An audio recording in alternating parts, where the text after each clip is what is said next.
prosseguir a comparação do que acontece do racismo lá nos Estados Unidos, a brutalidade da polícia, e comparar com o que acontece no Brasil. Esse é o último da série de 3 vídeos sobre o assunto. Eu já expliquei que estou usando esse óculos porque o original quebrou e como nós estamos em quarentena, está fácil encontrar ótica. Então vocês vão ter que me desculpar. Eu terminei o último vídeo, o segundo, falando da reação dos setores conservadores, eu diria, dos setores privilegiados, sempre historicamente privilegiados no Brasil, o furor deles quando houve o debate sobre a implantação de políticas de ação afirmativa no Brasil. Algumas políticas de cotas, etc., que os setores do movimento negro iniciaram. Falava inclusive de que fiz parte do movimento pelas reparações, que exigia não desculpa, como até a Igreja Católica, o Papa de então se desculpou durante os 500 anos da descoberta do Brasil contra os horrores da escravidão. As reparações não, as reparações faziam análise econômica da contribuição econômica do trabalho escravo no Brasil, quantificava o valor desse trabalho e com isso entramos na justiça cobrando uma indenização de 6 trilhões e 140 bilhões de dólares.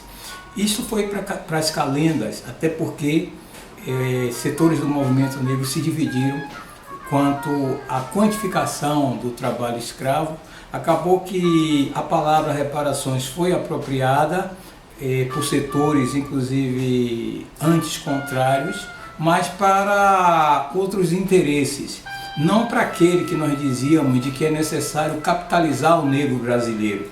O negro brasileiro só vai deixar de ser escória quando ele se capitalizar ou capitalizar-se. Evidentemente que uma das regras para isso resulta na educação. Quer dizer, é preciso que melhore, que o negro lute para melhorar a sua qualidade educacional. Isso é um esforço que pode ser um esforço individual ou coletivo. Evidentemente, nós lutamos muito para a implantação de cotas. Também naquele momento houve muita divisão na sociedade brasileira, na universidade onde eu atuava, a USP, Universidade de São Paulo, depois aqui na UFBA, né? Os setores que foram sempre os donos daquele espaço reagiram, continuam reagindo até hoje, apesar do Supremo ter declarado que é constitucional. Se você for reparar, no Brasil, na história do Brasil, só houve 2 grandes momentos nesses 500 e poucos anos, em 15, 20 anos, né, em que a sociedade rachou. Um foi a luta abolicionista, ou seja, o movimento abolicionista contra o fim da escravidão.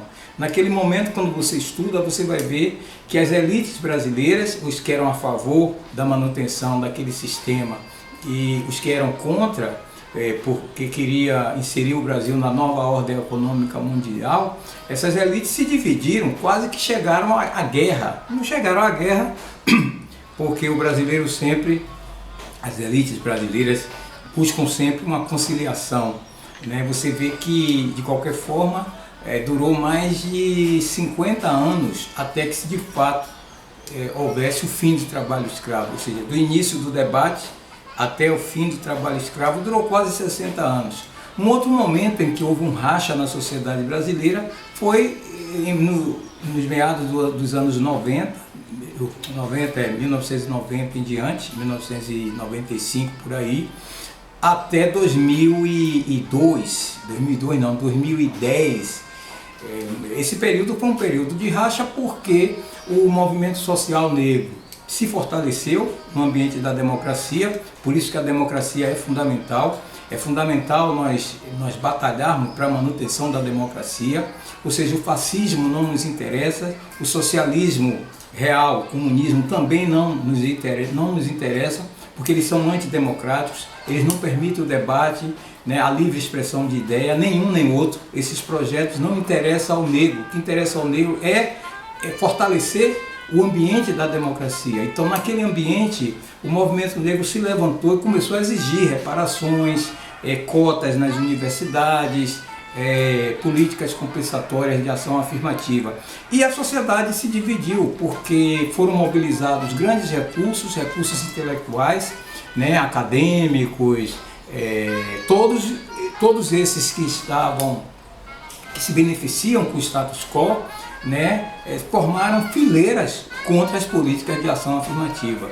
E nós tivemos que produzir um discurso, e este que vos fala fez parte da produção desse discurso, um discurso tanto retórico quanto também um discurso na prática, quer dizer, a praxe também que o movimento negro, durante esse período todo, né, e nós não podemos esquecer isso, reconhecer a contribuição da geração que me antecedeu, né, da geração que antecedeu a geração que me antecedeu. Isso remonta no início do século XX, Abdias Nascimento e outro, e desta geração da qual eu faço parte.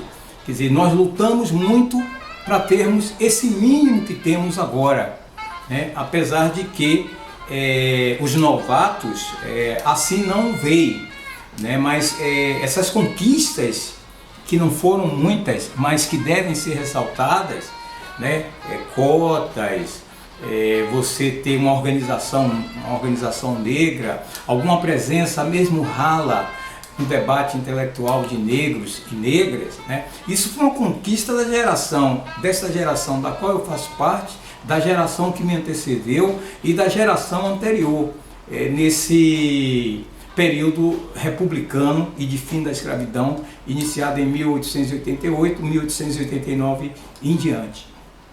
Nos Estados Unidos a coisa se dá de outra forma.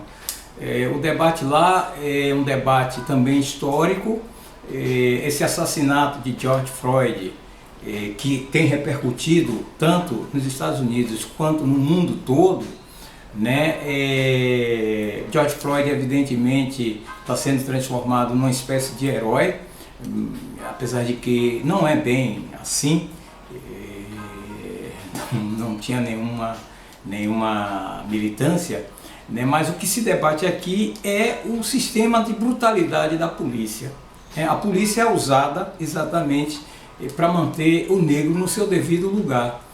A polícia é um braço armado do Estado, e não interessa se o Estado é governado pelos republicanos ou pelos democratas nos Estados Unidos, porque no período dos democratas também a polícia continuou com as suas brutalidades, mesmo tendo um negro na Casa Branca, na presidência da República. No Brasil se dá da mesma forma, né? A brutalidade da polícia aqui no Brasil contra os negros, nesse período de pandemia, por exemplo, você vê aí aqui em Salvador e diz, olha, tal bairro, desde o início na pandemia, morreram 7 pessoas, bairro da periferia.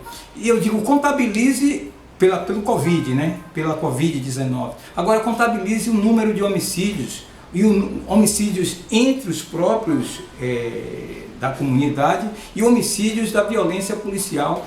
Eu tenho acompanhado no monitor da violência do portal G1, houve um vídeo até em que eu disse isso.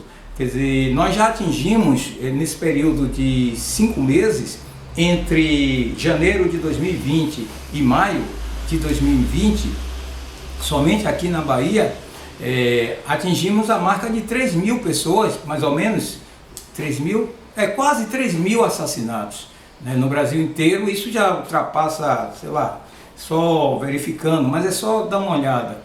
Então, a policy brutality é o que está em debate. A ideia, por exemplo, de acabar com a polícia, isto não vinga.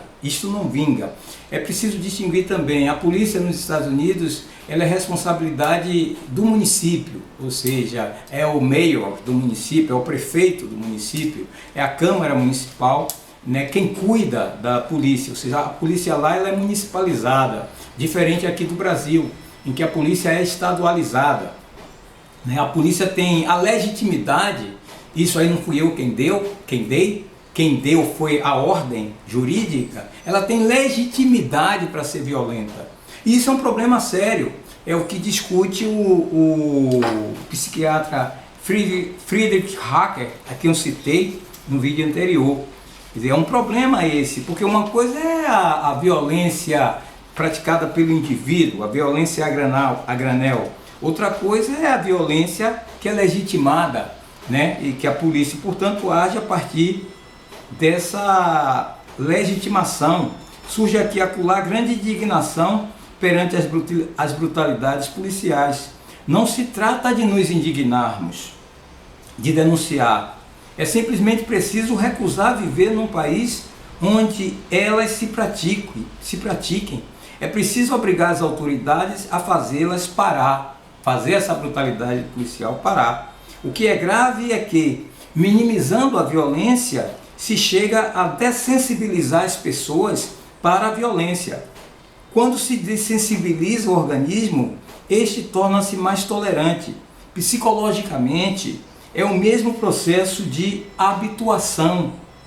E a força de tolerar acaba-se por caucionar e por encorajar. Não se protesta, portanto, implicitamente, parece-se concordar. Se fizesse um plebiscito para perguntar à população se é pelas brutalidades policiais, ela responderia em massa que não. E, no entanto, essas brutalidades continuam. Continuam porque ela tem a legitimação do Estado, porque daqueles que fazem as leis, né? Então, como é que você altera isso? E tem outra coisa gravíssima. Você altera isso, por exemplo, disputando poder. É preciso que os negros, e eu tenho dito isso há muito tempo e durante toda a minha carreira, toda a minha vida tem sido uma constante luta de disputa de poder. Quer dizer, o poder é o próprio do branco no Brasil, o negro está totalmente afastado. Isso é diferente nos Estados Unidos, onde o negro, mesmo sendo minoria, ele consegue ser eleito representante local, eleito no estado, eleito para carreiras federais, etc. No Brasil não. Então, mas é preciso disputar poder, né? Mesmo num sistema em que os partidos políticos também no Brasil, eles são propriedade de alguns. Então é muito difícil o negro penetrar num partido político em condições de dar vitória eleitoral dentro da democracia. Mas o básico, o fundamental, além disso, da disputa do poder legislativo, porque é o poder legislativo que faz as leis, são os vereadores, que deveriam, pelo menos, vereadores, deputados, é o parlamentar, né? O legislador, é ele que cria as leis, é ele que dá legitimidade a isso ou não. O problema é que alguns negros que são eleitos, eles acabam se tornando cordeirinhos da ideia do líder do partido político. Essa coisa da fidelidade partidária. Quer dizer, tanto na direita quanto no centro como na esquerda.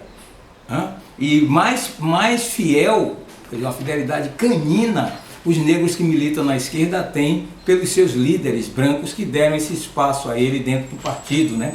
Criando núcleos negros disso e daquilo. Eu já fui de partido, sempre me recusei a participar de núcleo negro do PT, núcleo negro do PCdoB, nada disso, porque isso aí é uma forma que os brancos que mandam na agremiação têm de compensar ou de passar doce, né? Açúcar na boca desses negros que militam dentro dos partidos políticos.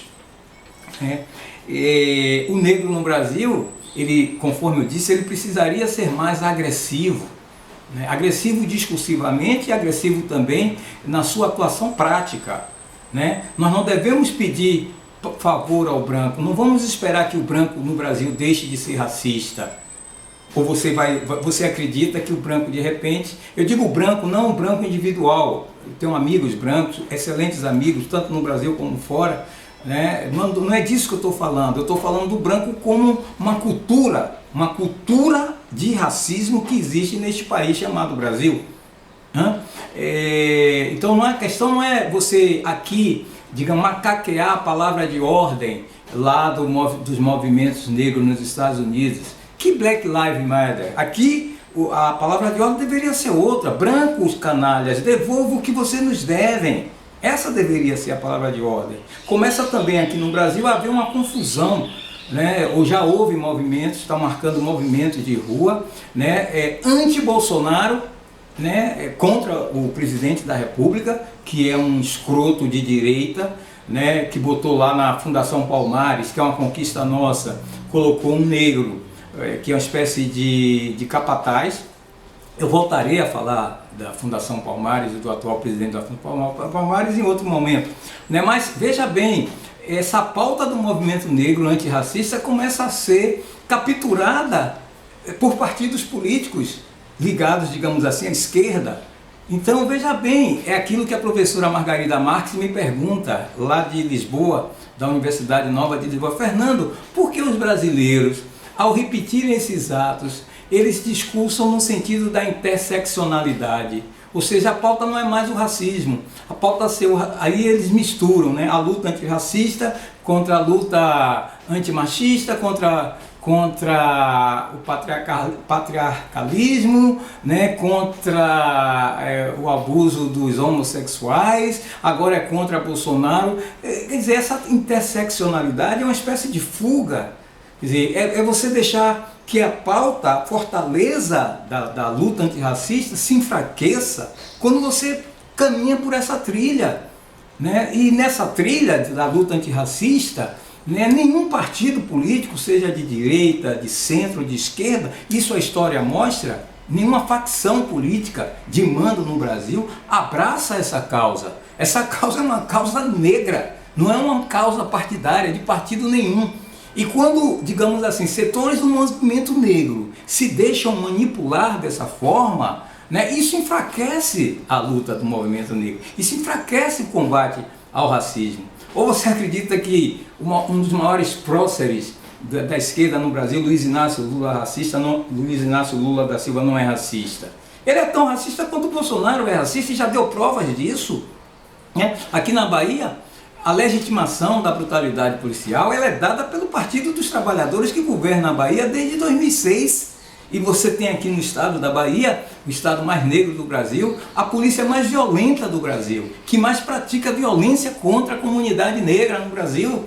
É a polícia daqui do estado da Bahia. Os dados estão aí. Os dados do IBGE, o IBGE, que é o Instituto Brasileiro de Geografia e Estatística, os dados do Fórum Brasileiro de Segurança Pública estão aí. Quer dizer, assim foi no tempo da direita, quando a direita mandava, e assim é no tempo da suposta esquerda, ou o projeto progressista, né? Isso nunca mudou. Eu fiz uma pesquisa sobre isso no meu pós-doc lá na Universidade de Coimbra, que resultou na publicação de um livro que eu intitulei Nossa Escravolândia. Então, nós precisamos aqui no Brasil atentar para isso, disputar poder, não esperar que o branco acorde de repente: deixei de ser racista. Acho que é Amílcar Cabral que disse o seguinte: você acredita em suicídio de classe? Os brancos formam uma casta privilegiada no Brasil, né? Vocês acham que de repente eles vão acordar no dia seguinte, quer dizer, o pessoal lá que manda na minha universidade, na UFBA, Universidade Federal da Bahia, na minha faculdade, todos brancos, na estrutura de poder, de repente vai acordar: é mesmo, vamos apoiar um candidato negro a reitor, Fernando Conceição, que eu pretendo ser candidato, né? Quer dizer, que Fernando tem todos os méritos, tem militância, é um ativista desde a favela, etc. Vamos apoiar. Você acha isso? Você acredita em suicídio de classe? É Amílcar Cabral que pergunta. Então, essa coisa de ficar querendo que o branco se redima, reconheça que é racista, reconheça que tem privilégios e ceda. Se eu fosse branco, evidentemente que eu não cederia 1 milímetro para esse chororô de setores do movimento negro. E aí agora a mídia, os setores da mídia elegem, né? Elege sempre assim os porta-vozes. Nós temos vendo pulular aí alguns porta-vozes, né? Uma ex-consuleza da França que se radicou no Brasil, que se tornou uma digamos assim, uma arquivista da causa do racismo no Brasil, que ela pouco conhece, né? Enquanto a França dela, e eu conheço a França, os negros lá da periferia de Paris, né? Humilhados, né? Sacrificados, ela vem fazer proselitismo sobre a causa racial aqui dentro do Brasil. Quer dizer, ela foi já eleita por setores aí do setor privado, etc. Está ganhando dinheiro falando do racismo no Brasil e do combate do racismo no Brasil. Aí também coloca-se alguns especialistas, agora virou mania convidar como porta-vozes pseudo-filósofos ou filósofos para falar sobre a causa racial. Olha, o que nós precisamos no Brasil é de menos filósofos ou pseudo-filósofos, ou então especialistas em cultura para falar da causa racial, e mais gente entrando no poder judiciário, mais negros juízes, mais negros desembargadores, porque aí está um dos gargalos da causa racial, não só no Brasil como nos Estados Unidos ou em qualquer parte, porque a polícia age dessa forma, né? Você processa, você busca processar esses brutamontes que estão legitimados para agir dessa forma, né? E o gargalo está lá. Aqui houve uma chacina em 2015, fevereiro de 2015, praticada pela polícia militar aqui da Bahia, do PT. 13 ou 15 jovens ou rapazes foram assassinados, chacinados. E o que fez o governador? O governador primeiro aplaudiu, disse que esses policiais mereciam um prêmio porque eles eram os artilheiros. Chamou de artilheiros. Você está num jogo, numa batalha, eles são os artilheiros. A coisa foi para a justiça, o Ministério Público encaminhou a denúncia contra esses policiais na justiça baiana. E o que fez a justiça baiana? O que fez a juíza do caso?